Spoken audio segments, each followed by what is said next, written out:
Let's go. Was that your was that your like? Are we going to play this theme tune or what? We'll talk about that. Let's talk about the theme.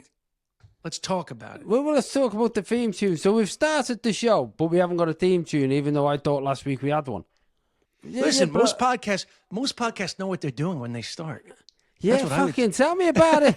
Tell me about it. I thought I'll do a podcast with Des Bishop. I'll do a podcast with Des Bishop. We've already got about 7 frigging podcasts going. I thought I'll do a podcast John, with Des Bishop. You put your I know. And then I'll give Bradley something to do because I'm not on tour and he's got nothing else to do and he's young enough to know how to do a podcast. And like you know what I mean? And then you're saying like people that most podcasts know what to do. That's why I came to you. I thought you would know what to do. And you said, let's have a theme tune. Now we've got a theme tune. You're saying we don't have to play it. How am I supposed to know we've started if I've not heard the theme tune? That could be my warm-up. Because we haven't had one the entire existence of this podcast. That's how you would know that we haven't started. Yeah, but we have now. Have we got it or not? Have you got it? No, John, just let's rewind back to last week, which was we're going to play it and let our listeners have an opinion about it. So now we're going to discuss the listener's opinion about the theme song. We've had feedback. We've had feedback, yeah. But you wouldn't know that because you've been ranting and raving, and we haven't had a chance to explain. Fine. That's fine. Anyway, what do you think of the shirt? Well, before that's what I want to discuss first, is that last week I said, you wear you peacock a bit, and now you've gone full peacock here. I have gone full peacock. I am wearing the oldest item of clothing I think I've owned. Wow. This shirt I bought for 50p from Barley in 1992. Wow. This is a fashion / history podcast right here. Yeah. So this shirt is older than Bradley. Is it actually older than you? What year were you born, Bradley? 96. I know. Yeah. Were you a little bit sick in your mouth then, Des? I got sick, man. God, did you think, why am I talking to someone that young? It feels like I'm grooming him. But anyway, yeah, so I've had this shirt ever since then. And what happened, I was riding the bicycle home from Australia. There'd been a slight delay because my passport got nicked in Cairns, and what it was meant to happen was I meant to go to Bali and ride a couple of weeks in Indonesia before going on to Singapore, where I was going to meet Bali. Melanie. The whole time I thought you were talking about some British town called Barley. I didn't know. Bali, the Indonesian island of Bali. 50p. Honestly, I didn't know, and I cannot be the only one who thought you were talking about some place called Barley. Right. Well, I don't know if there is a place called Barley, but there is a country called Barley. So anyway, what had happened is I got stuck in Cairns for 2 weeks. I ended up, long story, being looked after by 2 Irish doctors, doing some diving. It was great. But then it meant, because of the way my flight was, I still had to go to the island of Bali before going on to Singapore. So I was on the island of Bali for 2 days, for a weekend, before flying to Singapore to meet Melanie, who at the time was working for Emirates Airlines, and we were having a long-distance relationship.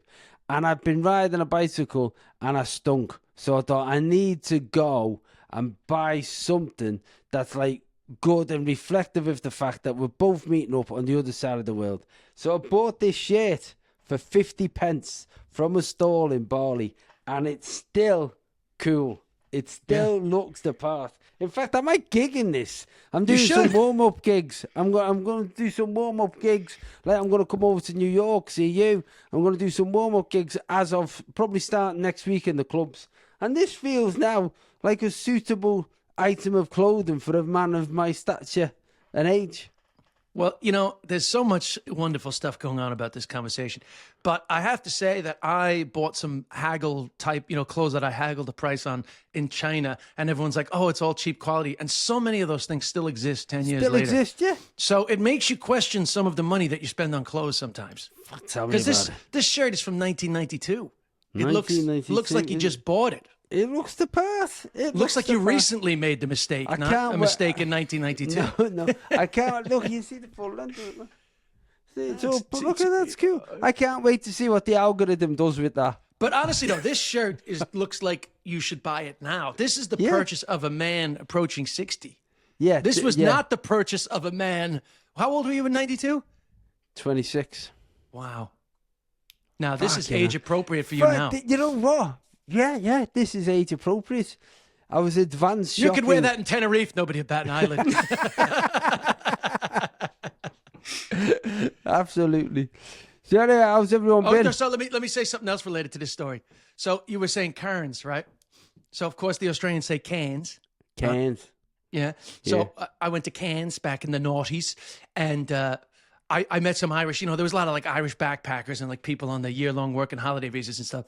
And so I met these Irish girls, and I said we were in Cairns, and I said cans the way that the Australians say cans, because I was sick of saying Cairns, and Australians go, no, it's cans, right?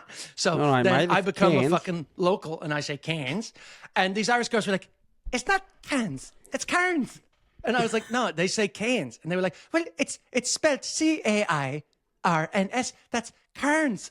That's how you pronounce Cairns, right? So I said, yeah, I know, but they say cans. And they were like, I know, but it's Cairns.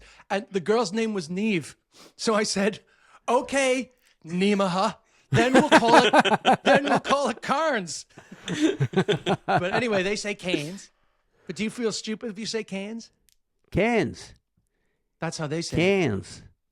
Well, it's funny, like when I come over like to America, and you say things like, you know, what's the best route to get from here to there instead of route, and then you know, because you don't know which is which. Because sometimes I get confused because I don't even know. I grew up with one, use the other. I don't know which one's which. Well, route is the right word because that's what we say.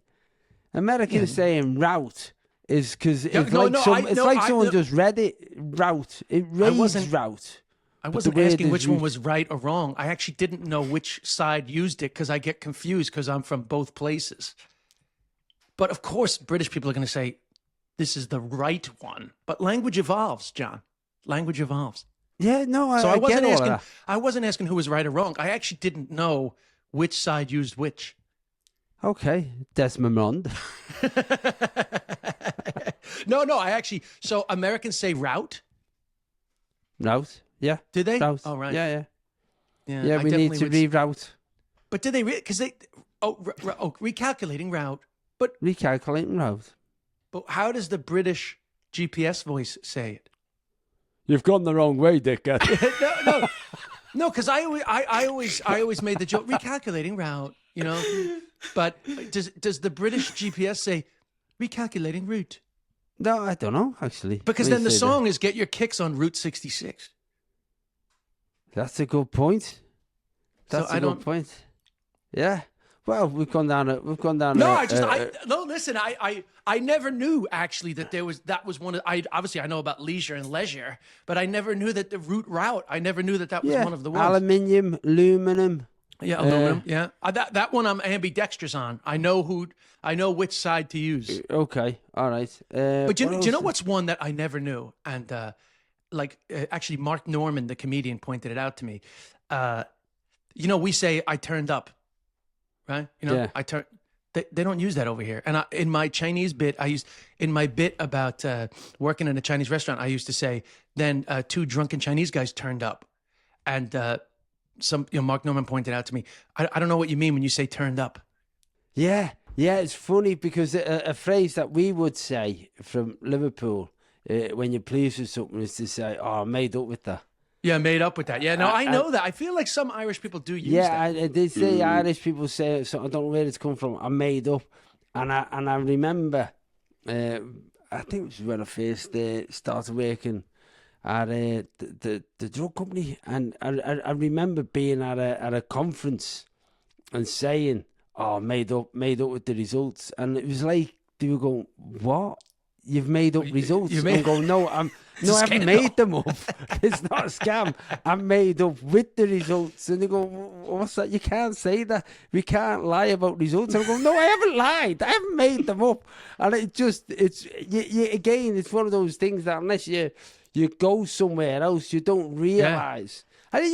I don't even know half the shit. I obviously I have tons of like just basic Irishisms that are in my thing that I don't even realize are Irishisms. And every now and then Hannah will point out something. I'll be like, oh, really? Because I don't even know which side it comes from. Yeah. Really. She thinks it's funny that I say lovely because I have this like New York accent and you just don't expect this voice to say lovely. But, like I'll say something was lovely and she'll be like, that really just doesn't fit your voice. But like, obviously Irish people they wouldn't bat an eyelid. It's just like a like lovely shot or something, By the way, one thing I've got to say, because you just mentioned Hannah, congratulations. She's passed the driving test. Yeah, I'm a proud father. That's what I mean. Do you feel, oh my God, my baby's Listen, free? man, I don't know if I said this. Did we discuss this before? I can't remember, but obviously, Hannah and I'm older than Hannah, but it's like, it's not an insane age gap and like our life is totally normal. But at moments like teaching your wife how to parallel park, it's it's not my fault that she didn't fucking have a driver's license in her 30s, but Jesus Christ, I mean, it is a tough one to not feel that much older than your wife. It has to be said. Yeah, that must be. It's crazy. I know, but it is one of those but things. for the record, my dad never drove, so it's not like. Yeah. But what's crazy is that my dad never taught me how to drive. Like, here's the funny one that I had, right? So her dad, because in America, in New York, I should say, it used to be that when you passed, they told you straight away. But now you have to wait till 6 o'clock. You got to go online. You know why? Because I think some people were beating up the driving testers. I think that's what happened. Wow. So you have to wait, which is fucking torture, right? So finally we found out. Actually, no, I take it back. We hadn't found out yet, and Hannah was talking to her dad. We were in the car, so it was on speakerphone. And her dad jokingly said to me, "Thanks for raising my daughter." And I said, hey, by the way, a lot of this shit was meant to be looked after, just for the record. Yeah, like a stepdad. You've come in like a stepdad. Yeah, like, not my fucking responsibility, bro. What am I doing your job? That's funny. But actually, the thing was that Hannah, I told you the story, right? Hannah had a driver's license and she let it expire more than 2 years. But that's the whole thing about New York City. It's like you live in the city, you don't need to drive. So she literally forgot about her driver's license, let it expire more than 2 years, and literally classic. I talk about two peas in a pod because I am very bad at procrastinating on like basic essential admin for life. Just stuff like renewing just like basic stuff like, oh shit, I didn't realize I haven't paid the water bill for fucking 6 months or stuff like that. So just basic admin, Hannah let her license expire more than 2 years. So the only reason she didn't have a license was because she didn't go online and just literally renew her license online. And she had to go through all this, including a failed test again back in 2021. So this has been like a saga since I met Hannah that has finally been resolved. Yeah, well, listen, I would not blame yourself for not being good at basic admin. I think certain people have certain skill sets. As we're doing this now, is this going away? I don't know. Hi. Can you see? It's like behind the scenes of Graham Norton here. Yeah, that's it. So Becky, this is a visual joke. I heard a complaint, not about this podcast, by the way. I heard a complaint recently about people saying, "Oh, all podcasts have gone video," and then they're making visual jokes. Yeah. So, well, just setting the scene. So for people who don't know, that's Becky who works with us on the podcast. And what happens, we do the podcast, Bradley edits it, sends it to Becky, and then Becky gives us a review. So Becky works with me as like my assistant and has come in like to sort out the shit I've got. I've got files and files and files, and I've just handed it over and gone, look, my head doesn't work this way. I mean, my head is like my shirt. It's just full of colours and patches, and I can't get things straight. But when you're talking about, not doing basic admin, it's that the amount of stuff. So my habit is that like you do something and just put it in a box. Do something, put it in a box. So I've got boxes and boxes of just old paperwork I don't Receipts. need. But also what I found, in fact, Bradley saw this the other day. Look at this. I can pull it out again. John going for the visual jokes here. A lot of gaps. No, yeah. Oh my God, a VHS. I haven't seen one of them in a while. It's a VHS, folks. It's a VHS tape because I'm looking at doing the next tour. What does it say on it? About my 25 years in stand-up comedy. This is a VHS tape, and I've written on it in my own handwriting. John Bishop, Down South States, the 20th of July, 2002. Wow. So this is my first ever one-man show. Wow. On this tape. So I have no idea. I've got no recollection what it looked like. It's probably a camera at the back of the room. It was at Dance House Theatre in Manchester, and the gig was put on by a fellow called Agra Man, who I've been doing open spots for in the buzz, and he went, I think you're good enough to do your own show. And so I can't wait to see it. Becky's going to take it, because obviously it needs somebody organised and get it converted, yeah. So I'm so looking forward to that. That'll be so funny. But that's what I mean. So our loft is full of shit like that. Shit that you think, I'll keep that and one day look at it. I still have some VHSs because back when the first proper series I ever made was Des Bishop Work Experience, which was filmed in 2003 and started at the beginning of 2004. So in 2003, I would get early edits. The only way to send them early edits was on VHS, and then you would watch them on VHS. And I still have some of those VHSs, which for me to watch and take some notes. That was the only way to do it. Yeah, great, isn't it? Great. Anyway, I also, by the way, have mini discs. I have mini discs of shows. I've got a few mini discs there. I don't know what you do with them.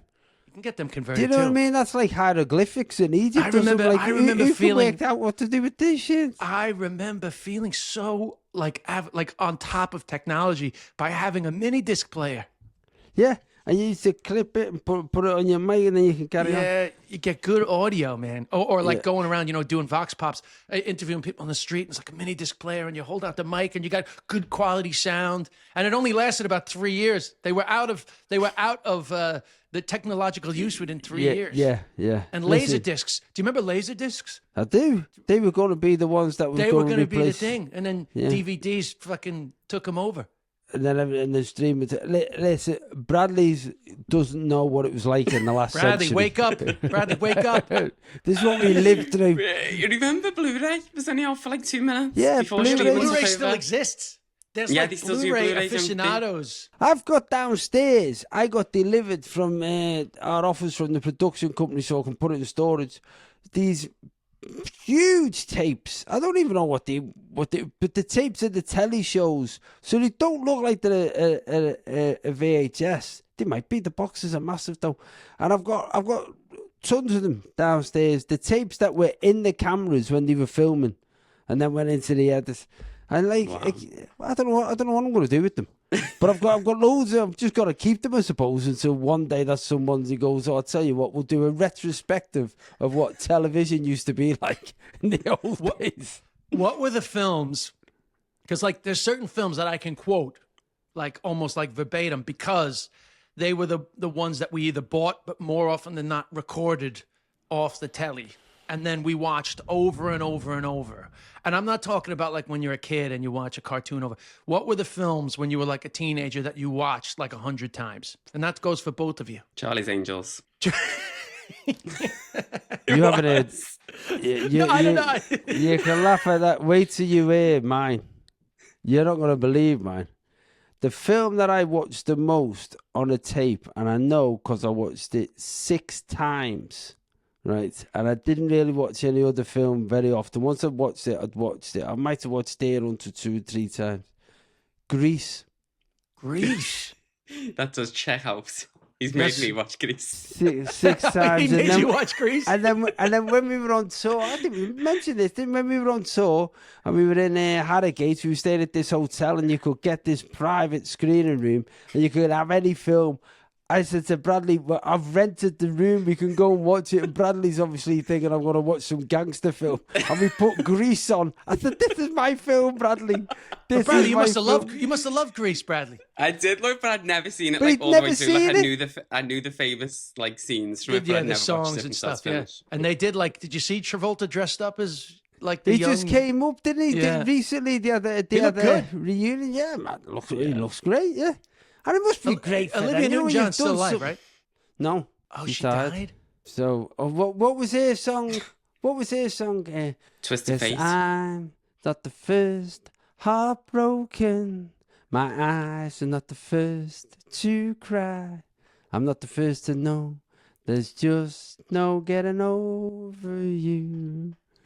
I'm hopelessly devoted to you. Beautiful. That's John. the new theme tune. Oh, we're still... Hey, put that to a hip hop beat. So anyway, funnily enough, our ones were like, I watched Beverly Hills Cop, Commando, Back to the Future. Back to the Future. Oh yeah, Back to the Future. I watched that like 1,000 times. Yeah, we had all those on. We had all those on tape. But Commando, and my brothers were younger than me, but like Commando was the Arnold Schwarzenegger movie where his daughter gets kidnapped. Alyssa Milano gets kidnapped, and essentially it's kind of like Taken. I don't think enough people, because what's his name? Liam Neeson has all the famous, I have a unique set of skills. Yes. But actually, Taken's kind of like Commando. Yeah, actually. Yeah. But that is a great. That is one of Commando? The Taken. Taken. And I know it's gone on and on done bit, but that thing where your daughter's getting kidnapped, and that's what you say. I have a unique set of skills. But the funny thing is, I've only seen Taken once. I've seen Commando like 100 times. Yeah. But what I mean is like he doesn't explain what those skills are, so he could be a really good roofer. I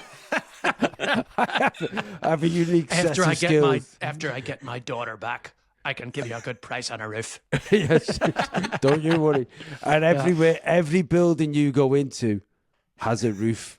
Yeah. Just think of it. There's nowhere to hide from the roofers. Yeah. So unless you give me my daughter back, I will give you a very small leak that will slowly, over a period of 20 years, destroy your roof from mold and various types of deterioration from moisture damage.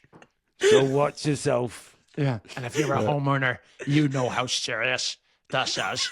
Yes. Why have you adopted that accent?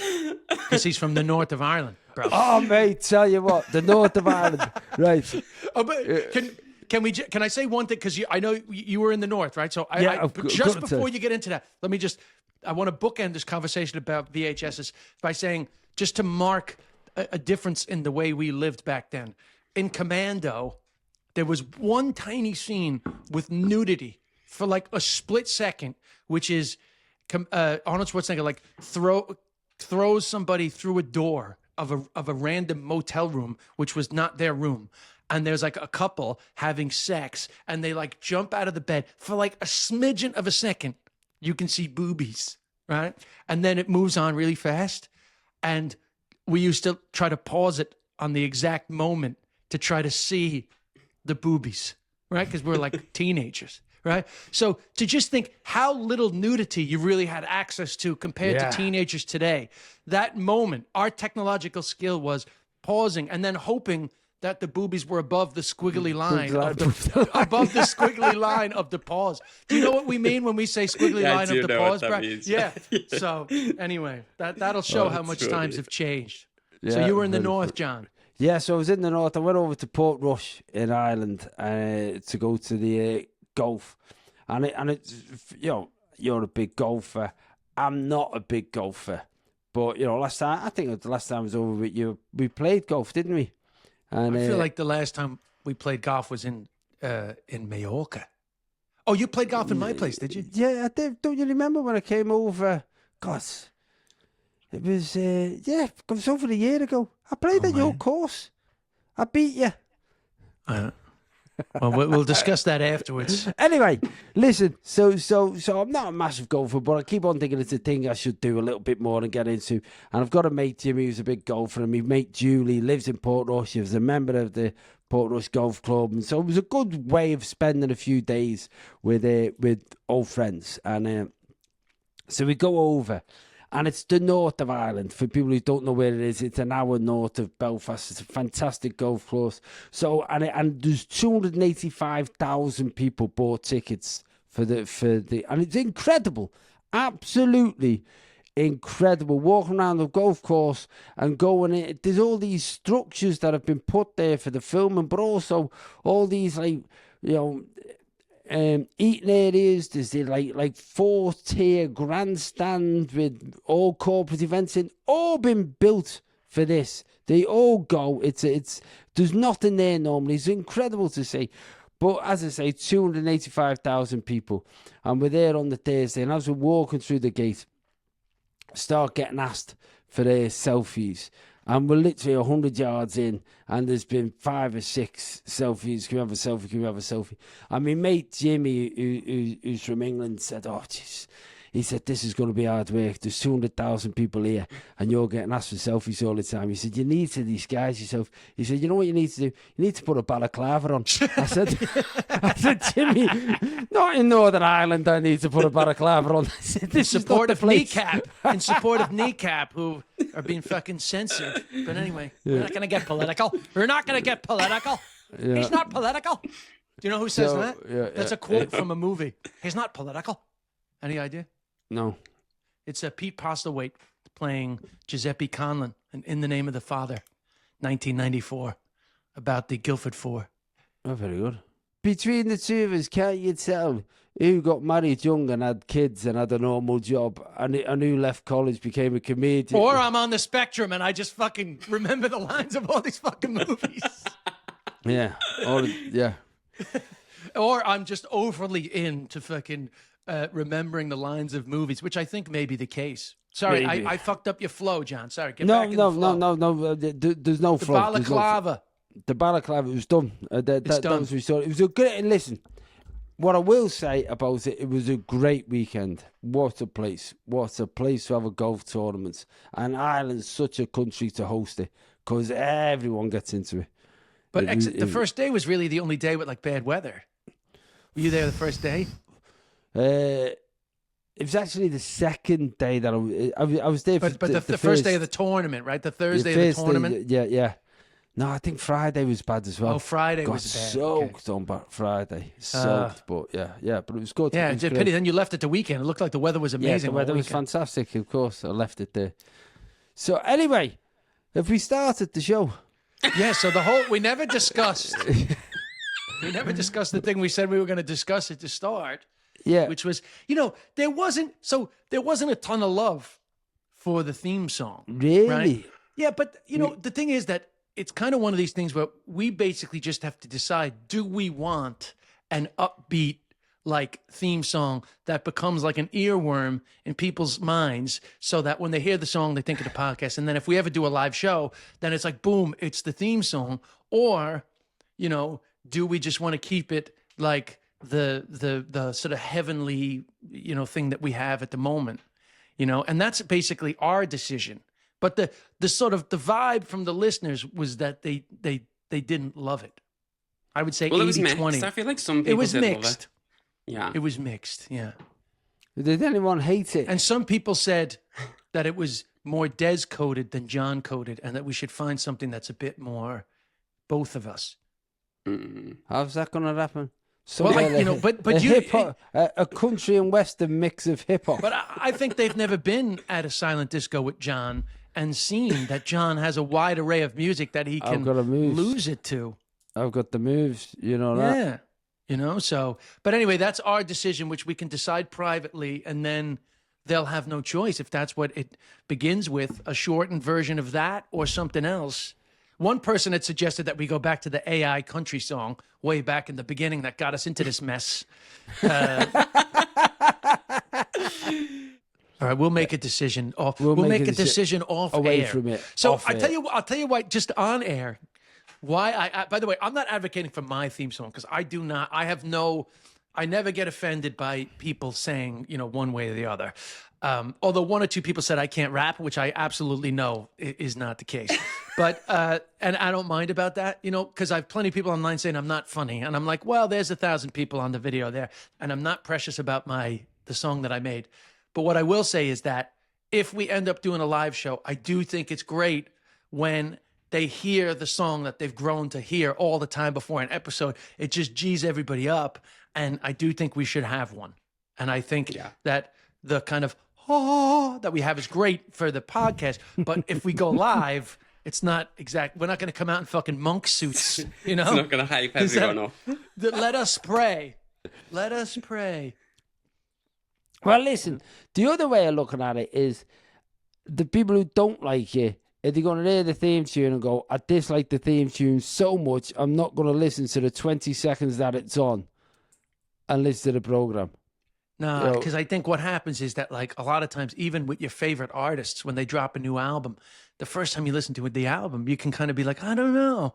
But then 3 or 4 listens in, you're like, actually, no, I like it. So I do think that people grow to like it anyway. Because, you know, at the end of the day, you know, there's no way that, like, these songs, like, suck, you know? They just have a thing in their mind of what it should be.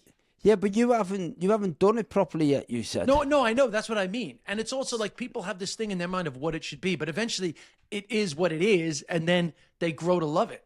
Well, all right. Well, why don't you just go and do it, and then it is what it is, and then that's it. It's done. Because listen, I'm so fucking sick of talking about a theme tune. We've discussed it so much, and I think it needs to have a little bit of energy. It definitely should have your voice. You can have me go, yeah, and Brad doing something back and dance to these. A big squeak from Brad every now and again when he laughs. I tell you, for somebody who's sick of talking about it, you're just basically fucking dropping a ton of notes about it. And I also want to point out that we're only talking about it because you got on your fucking high horse about artificial intelligence and you didn't want to use the fucking AI version. True. So that's the only reason that we still don't have a fucking theme song. I was more than happy to join, to be part of the end of human civilization by having an AI theme song, and you didn't want to do it. I know, yeah, I know. I saw it as the first step to Terminator. That's right. That's another great Arnold Schwarzenegger movie. Another great Arnold Schwarzenegger movie. And what's the line when they find when the realization comes from where it's from? Going, did they not know? Did they not know? Oh, when I can't remember the line. To the ice house, yeah. Did they not know what they were unleashing? You know, that's it. That's it. Listen. Let's stick with that. Stick with that. All right, stick with let's you. go. Let's do we'll it. make it by next week. We're having a theme song that nobody's allowed to have an opinion on. Well, they can have an opinion, but it won't change our behavior. Exactly. Yeah. Exactly. But by the way, thank you everybody that left a comment in the Spotify comments or in the YouTube comments. We really we love the feedback. By the way, and we love it. You're not being admonished for having a negative opinion. We asked you for that, and we appreciate your honesty. Yeah, but keep it to yourself next time. Or John will show up next week in a balaclava. So, anything else we need to discuss, Brad? No, but there was loads of comments about the live shows. People really want us to do a live shows show at some point. Do they? Yeah. But where? It's where and when. I mean, realistically, it'd be hard to do one this year. But I'd be definitely up if people are keen for it into next year. When are you in Dublin on that big tour? Just out of curiosity. Isn't it like the first week in November? I'd say, actually.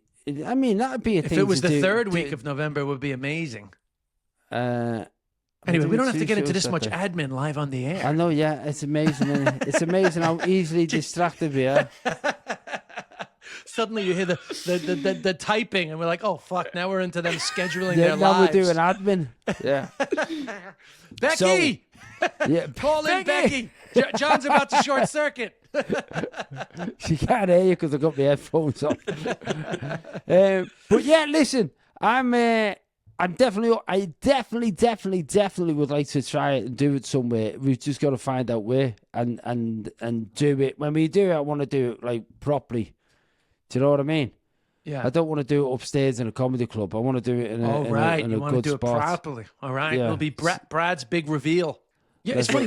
Brad, in all the videos, you very rarely have yourself talking. It's just like your happy face shows up smiling, and then it moves on to the next thing. I put it on me even talking. I feel like what's going on?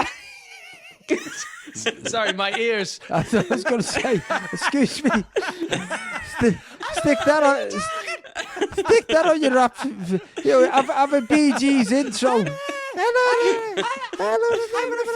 I refute this accusation. That's my defensive voice. It's funny though, because my voice can go high pitch. I think I wonder why thing. it's a Liverpool thing. Why our voice goes? Cork City and Liverpool. I fucking kill you. Like there's just certain accents that get high. Oh, that was the other thing I want. I mean, I don't want to spend a lot of time on it, but Cork lost in the All Ireland final. Very fucking upset, man. Because 20 years ago, 2005. Cork were in the second All Ireland in a row. Well, actually, their third All Ireland in a row, but they were reigning champions after beating Kilkenny in 2004. And in 2005, they got the All Ireland final against Galway.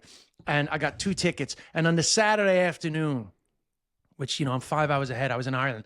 I called my dad in New York because, Cork fan, Cork raised, just like passionate about Cork hurling.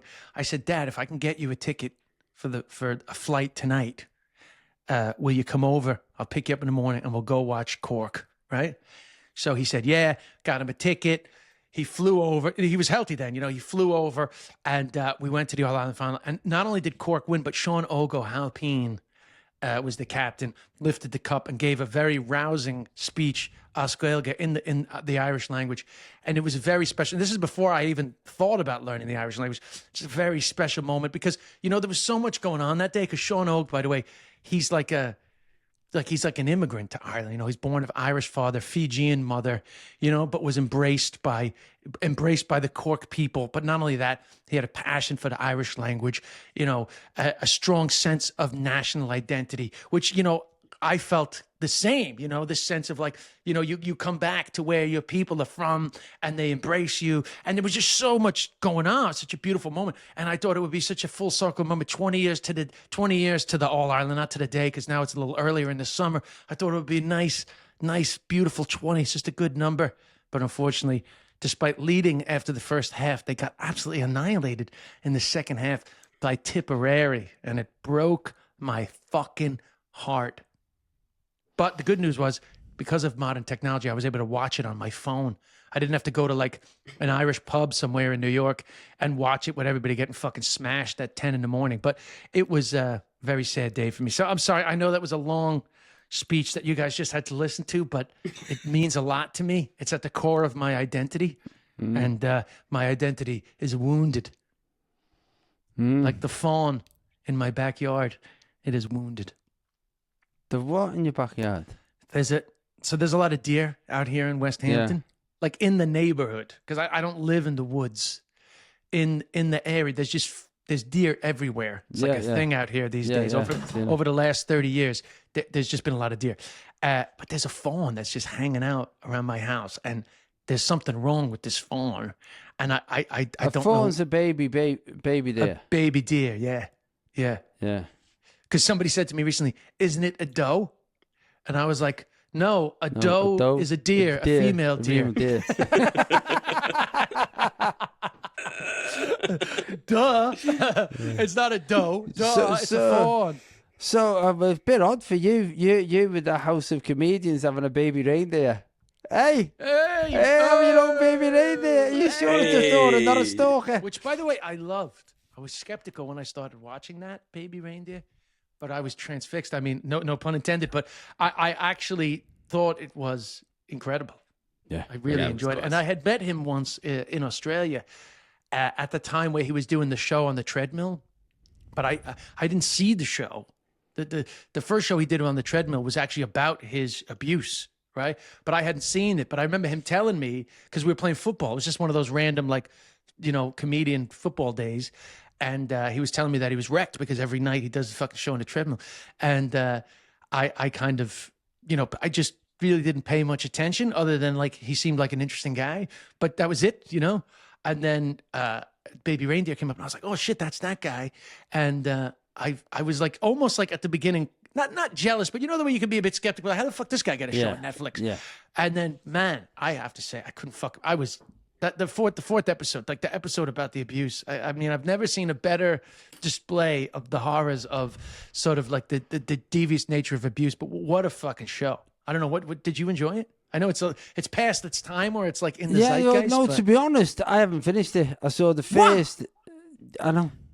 I saw the first episode. I think I saw the first two, and then you know where you go, I'm not gonna sit unless I can watch it all, and I just haven't sat and watched it all. It's really worth it because I struggled with the first episode or two because it kind of gets repetitive, and you're like, do we really care about the stalker? You know, and it just honestly, it's just at the time where you're like, this can't. You can't imagine the turn that it takes, and I thought it was fucking amazing, honestly. So I think it's worth going back because I'll finish it. I'll get it done. Yeah, have you seen it, Brad? Yeah, I loved it also. But does he do stand up about his abuse? Yeah, so in Baby Reindeer, I think, now listen, don't quote me on this, but I think there's an element of combining his previous show, which I forgot the name of, with actual Baby Reindeer, which was actually his second show, his second Edinburgh show, you know. But he definitely has shows about both of those experiences, you know. Wow. Yeah, but anyways, he's clearly a talented guy, very deep thinker, and tortured soul in the true artist sense of the word. So more power to him. That's what I say. Good luck to him. Brilliant. We had a voice note about using like trauma in your comedy. Do you want to save it for our bonus app? Oh, you know what? Since we're talking about it, let's finish the episode with a trauma thing, because I've definitely used trauma in my stand-up. Anyway, go ahead, hit us, Brad. Hey you guys, Ado here in Bray, County Wicklow in Ireland. The question I have for both of you is, when you're writing your comedy, how important is it to dip into the darker side, the trauma side of your personalities? Do you rely or use that at all? Cheers. I want to know if this guy has a particular set of skills. I was going to say. Ado, we love that voice. Ado, I really feel like... From Bray, County Wicklow. Yeah. I have a particular set of skills.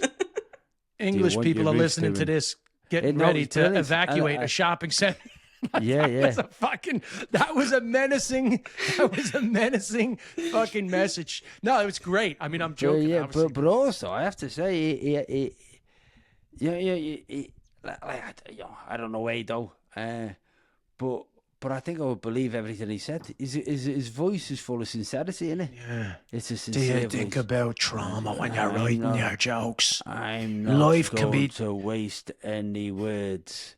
All of these words mean something. Yeah, life can be dark sometimes. Do you try to turn the darkness into light with a joke? They make you laugh. By the way, Ado, we're making fun of you at your voice out of love because it's an amazing voice. I don't want you to think in any way. And it's a great question. Brilliant question, Ado. Brilliant voice and a brilliant question.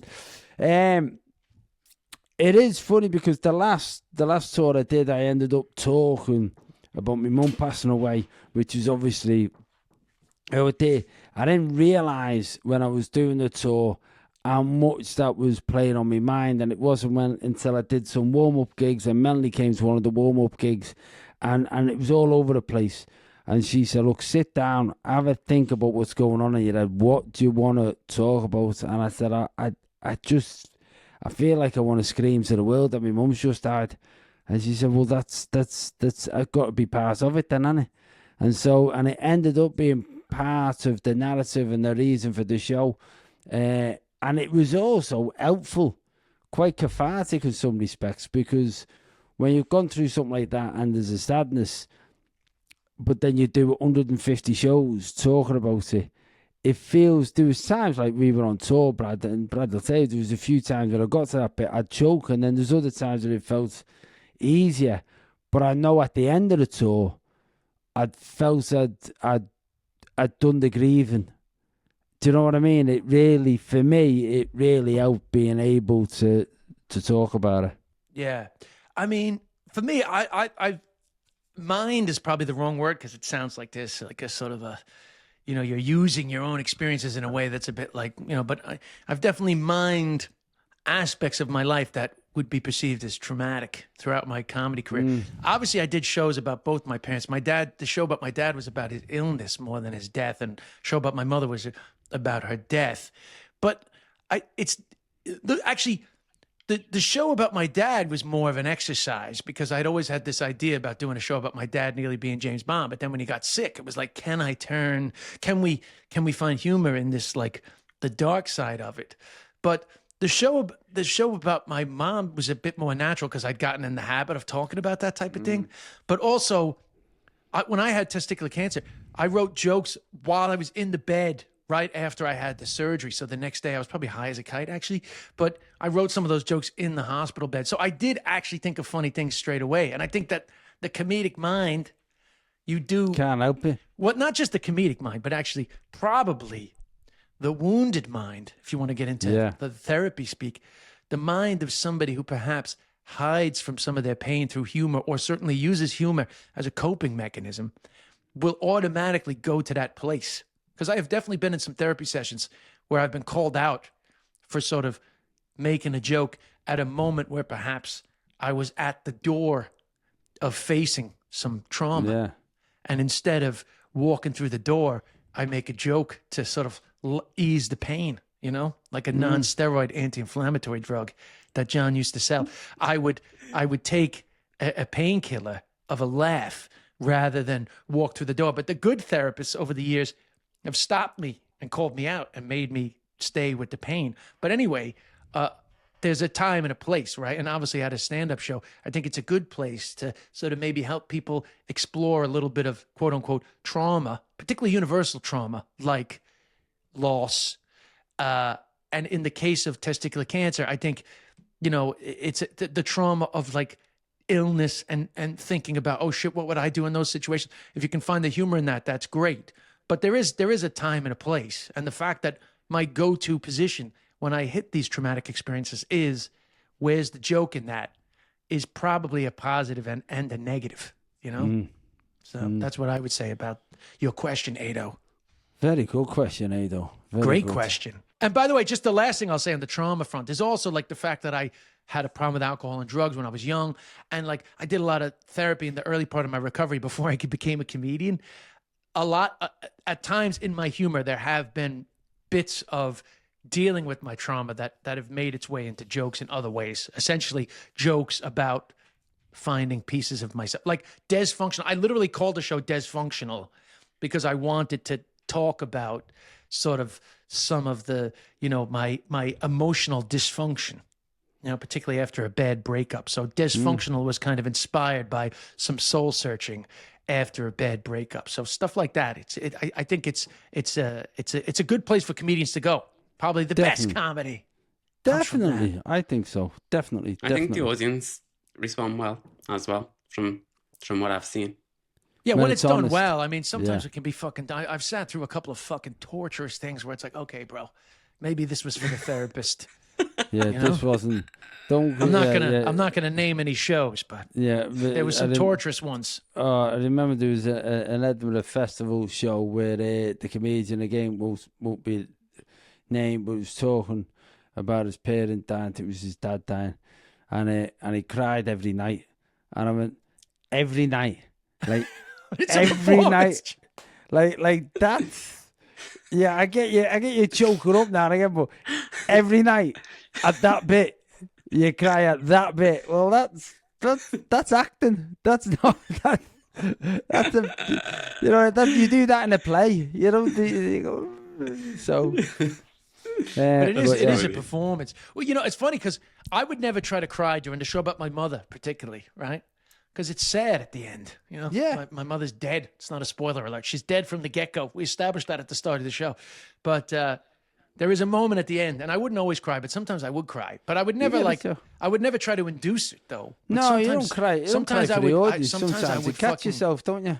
Yeah, man. There was to be certain moments, where like it would just, I don't know why it would be worse than others. Yeah, that's what I found. I'd do the whole tour, and then there'd be a day, and I go, it was hard saying that bit then, and I don't know why it was be today and not any of the other days. But that's the hardest one for me not to cry was You know, so my dad was nearly James Bond. It was a show about my dad, but it was a show about my dad's illness. And my dad was on stage with me for a lot of it. You know, my dad was on stage with me in Edinburgh, and he did some shows with me in New York. But then we made a documentary, and the documentary had already been on Irish TV, but I was still touring the show. Right? So there was a full TV show that all of Ireland had watched. And my dad died the Tuesday after. The show went up on a Thursday, and my dad died on Tuesday. And I was in the middle of the tour, so I had to delay the show. I had to postpone the show. I think I postponed the show by 2 weeks. And the first show back was in Galway at the Town Hall Theatre. And when I walked out on stage at the start of the show, and don't forget, I'm still doing the show about my fucking dad who just died. At the start of the show, the audience was like there was just a lot more cheering. And it was a lot of we know what happened. No. And I almost can't talk about it now without crying. I fucking didn't think I was going to get through the show because I was crying at the start of the show, which never happens, right? So that was the toughest one to get through. But a great show, but that one killed me, I have to say. That one was a toughie. It's a great question, Ado. Great. Are we going to do this bonus thing? Are we going to? Because I think that's great. If we do an episode about questions like that, because we must have such a backlog. Because every question I thought we're planning on doing a bonus today. Are we doing it today, Brad? That's what that's what I thought. I thought we was. All right, well, let's do it then, because the questions we get off people are great. So just to let everyone know, we're going to be doing these bonus episodes where we're going to respond to these questions and just send them in, because honestly, they've all been great. I thought we were going to get really daft, inane, questions, but we must have a really clever audience. We have a clever audience. We're going to cry at the end of every episode so we can get a Netflix series like Richard Gadd. I want a fucking Netflix series. Netflix didn't exist when my dad was nearly James Bond. You know that motherfucking documentary would have been picked up by Netflix. Don't get me started. Fucking VHS era. Fucking wasted my time, wasted my career in the fucking DVD era. Fuck's sake. I wasted all my fucking tear-jerking fucking shows on the fucking DVD era. God damn it. All right, let's wrap it up. Yep. Tell everyone to subscribe, follow, like, share with the friends. Yes. Well, you just did. It's totally acceptable for you to do that. It's Bradley. totally acceptable. That's totally on the record acceptable. now. Bradley wants you to like Brad and subscribe. wants you to subscribe. Share the videos. And, also watch on YouTube, watch on Spotify, send us Yes. voice notes, etc., etc. and leave comments. And we'll talk to you guys very soon on our bonus episode. What day are we going to put the bonus up? I don't know. What day do you think? Oh, God. Friday. I don't know. All right, yeah, put it up Friday. Do it Friday. Bonus All right, episode great. on Friday, guys. All right, here we go. Good night.